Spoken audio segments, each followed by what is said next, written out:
It seemed like an ordinary evening, just like any other.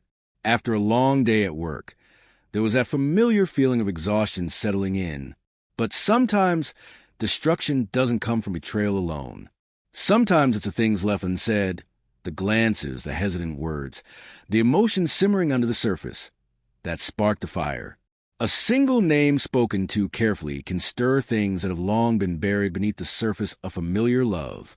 Tension fills the air, as if the past has crept back in uninvited, without warning. There are no heroes in this story, only people tangled in memories, resentments, and comparisons. When the past returns and trust becomes something fragile, only one question remains. How much can a heart take before it stops believing?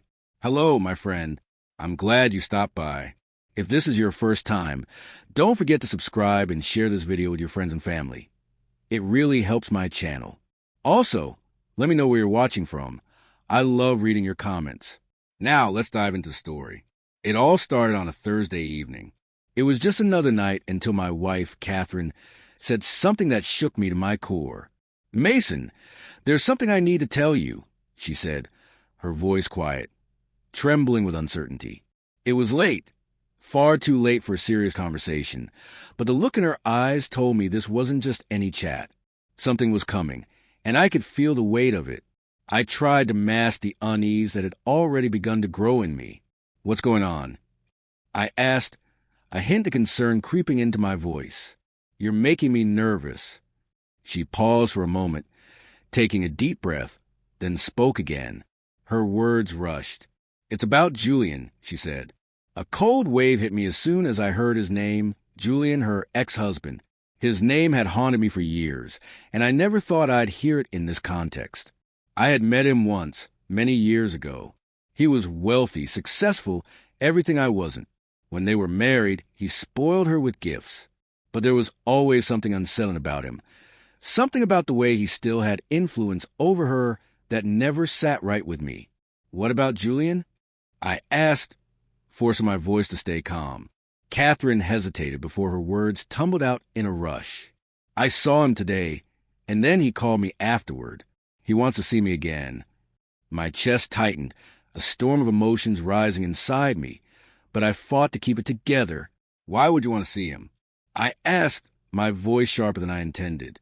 She looked at me with wide eyes, surprised by my tone, but she didn't look away.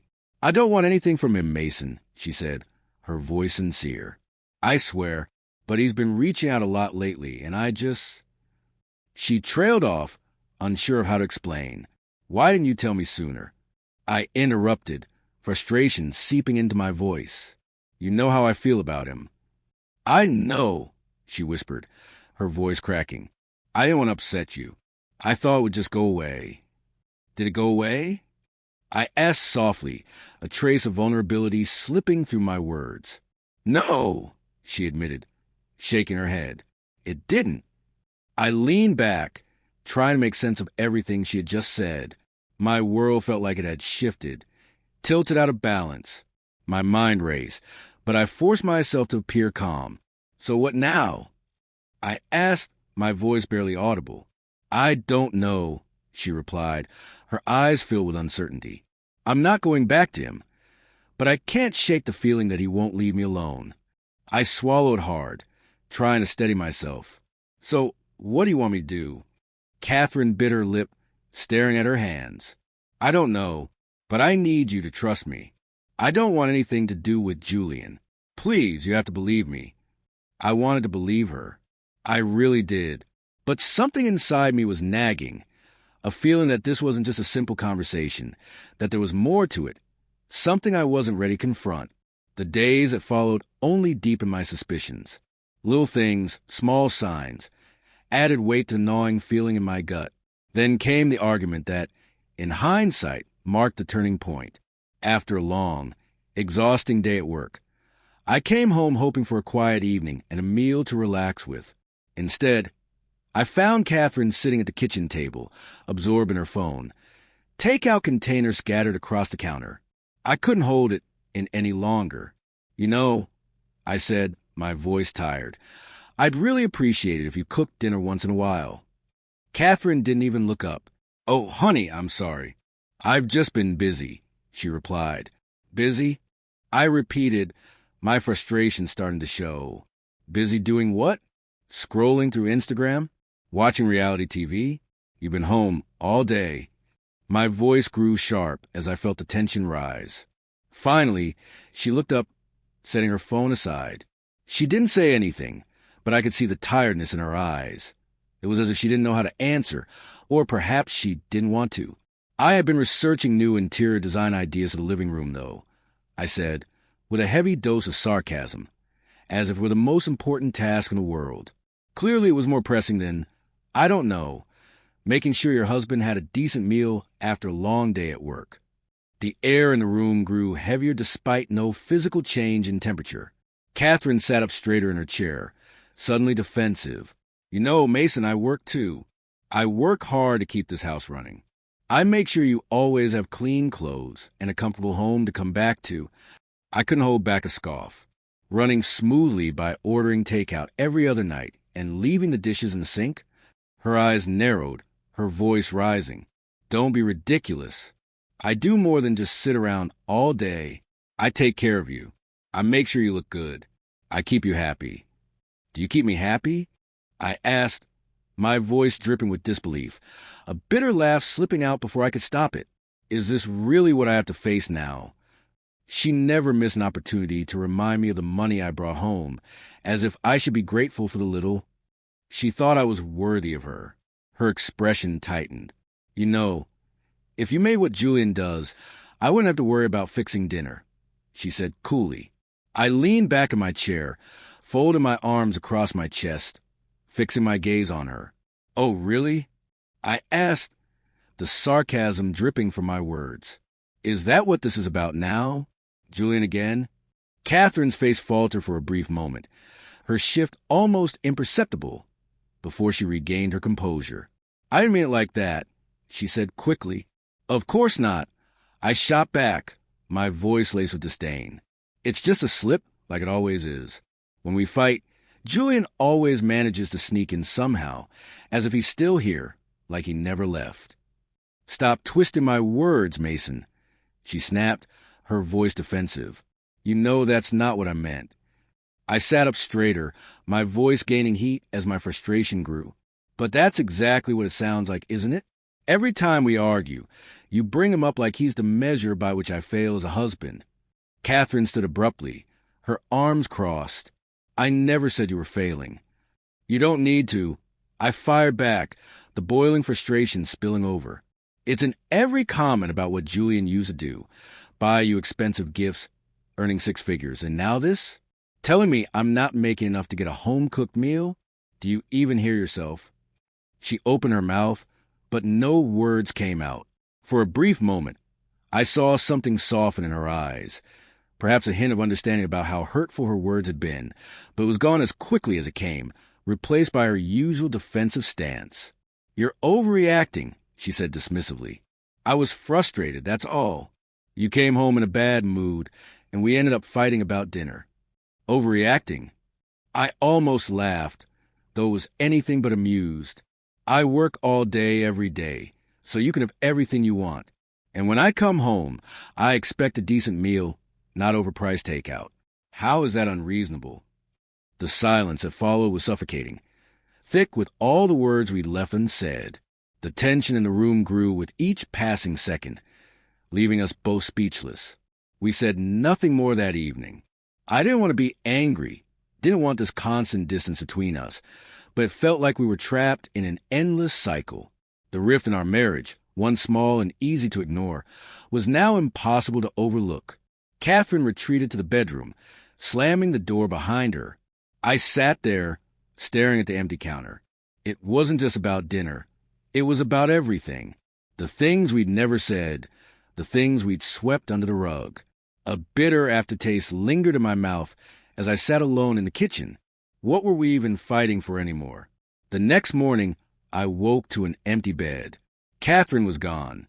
Normally, I'd find her downstairs, humming softly as she made coffee, but today, the house felt eerily still. I went downstairs and found a hastily written note on the kitchen table. "I'm sorry. I'll be back late." "Late?" What did that even mean? Was she going to her sister's?